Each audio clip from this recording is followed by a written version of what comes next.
एक जंगल में एक हाथी और एक बंदर रहते थे। बंदर बहुत ज़्यादा फुर्तीला था और तेजी से पेड़ों की डालियों और शाखाओं पर दौड़ सकता था। कितने भी बड़े पेड़ पर आसानी से चढ़ जाता था। जबकि हाथी बहुत बलशाली और ताकतवर था। भारी से भारी पेड़ों को आसानी से उखाड़कर फेंक देता था। अपने पैरों से झाड़ियों का चकनाचूर करके रास्ता बना देता था। इसलिए हाथी तथा बंदर दोनों को अपने ऊपर बहुत घमंड था। हाथी अपने आप को बंदर से अच्छा समझता था और बंदर अपने आप को हाथी से अच्छा समझता था। इसी बात को लेकर दोनों में रोज झगड़े होते रहते थे। इसी कारण दोनों कई बार एक दूसरे को ताकतवर और फुर्तीला बताने के लिए मुकाबले करते रहते थे। दोनों हर बार अपनी अपनी विशेषताओं में जीत हासिल कर लेते थे। कई बार मुकाबले करने के बाद एक दिन दोनों ने सोचा कि आज तक हमने इतने मुकाबले किए, परंतु दोनों में से श्रेष्ठ कौन है इसका पता नहीं चल सका और फिर दोनों में बात पर बहस शुरू हो गई।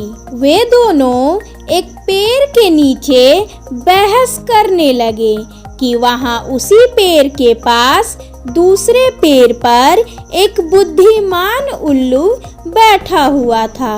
उल्लू को पता था कि ये दोनों रोज बहस करते हैं। उन दोनों की आज की बहस को सुनकर उल्लू ने सोचा आज पता किया जाए कि ये दोनों रोज बहस क्यों करते हैं। इन दोनों की समस्या क्या है, समस्या का हल किया जाए। उल्लू ने पास जाकर दोनों से अपनी अपनी समस्या के बारे में पूछा। तब दोनों ने एक दूसरे की विशेषता बताई। उल्लू ने कहा, तुम दोनों के झगड़े का हल मैं कर देता हूँ। आज मैं फैसला कर दूंगा कि तुम दोनों में से बेहतर कौन है। उल्लू ने अपना दिमाग लगाया और कहा, देखो भाइयों, नदी के दूसरे किनारे पर एक बड़ा पेड़ है। उस पेड़ के ऊपर एक सोने का फल लगा हुआ है।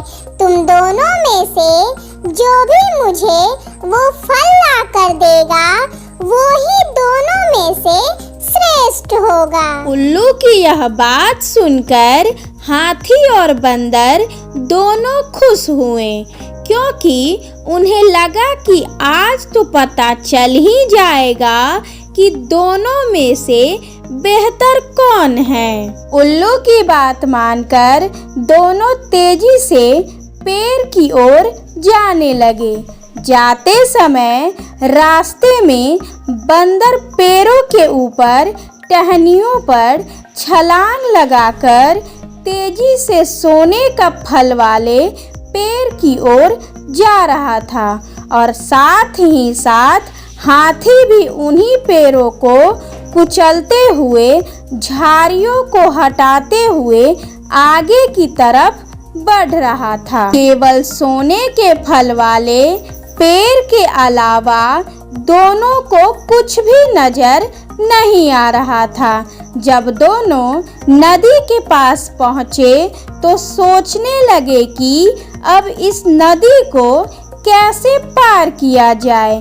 बिना नदी पार किए तो पेड़ तक जाना संभव ही नहीं है। बंदर नदी में उतरने लगा तो पानी के बहाव से वो तो बहने लगा, इसलिए वापस किनारे पर आ गया। हाथी को आकर बोला, मैं तो नदी पार करने में असमर्थ हूँ। मैं तो सोने का फल नहीं ला सकता। हाथी ने विनम्रता पूर्वक कहा, भाई चिंता मत करो, मेरी पीठ पर बैठ जाओ, इस तेज बहाव वाली नदी को मैं आसानी से पार कर सकता हूँ। बंदर ने हाथी की बात मान ली। हाथी के पास अधिक ताकत थी और हाथों में वजन भी अधिक था, इसलिए पानी के बहाव का हाथी पर कोई असर नहीं हुआ और दोनों नदी के उस पार पहुंच गए। दोनों उस पेड़ के पास पहुँचे जिस पेड़ पर सोने का फल लगा हुआ था। वो पेड़ बहुत ऊंचा और कठोर था। पहले हाथी ने पेड़ को हिलाया। पेड़ बहुत कठोर होने के कारण कुछ नहीं गिरा। हाथी ने पेड़ को गिराने की भी कोशिश की, लेकिन फिर भी कुछ नहीं हो पाया। हाथी सोने का फल लेने में असमर्थ रहा।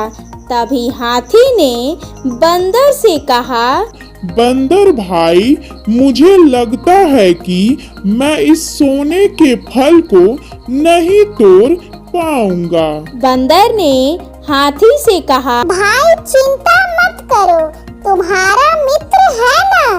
ऐसा कहकर बंदर तुरंत पेड़ पर चढ़ गया और सोने का फल तोड़कर ले आया। सोने का फल लेने के बाद दोनों उल्लू के पास आए और हाथी ने सोने का फल उल्लू को दे दिया। सोने का फल हाथ में लेकर उल्लू बोला, अब मैं विजेता का नाम सुनाता हूँ। इतने में हाथी ने कहा, नहीं उल्लू भाई, अब इसकी आवश्यकता नहीं है, क्योंकि हम दोनों ने मिलकर इस कार्य को पूरा किया है। उल्लू ने पूछा, वो कैसे? हाथी ने उल्लू को सारी बात बताई कि क्या क्या कठिनाइयाँ आई थी। हाथी ने बताया, हम दोनों की खूबियाँ अपनी अपनी जगह पर उपयोगी है। आज हम दोनों ने मिलकर जीत हासिल की है, अतः दोनों ही विजेता हुए।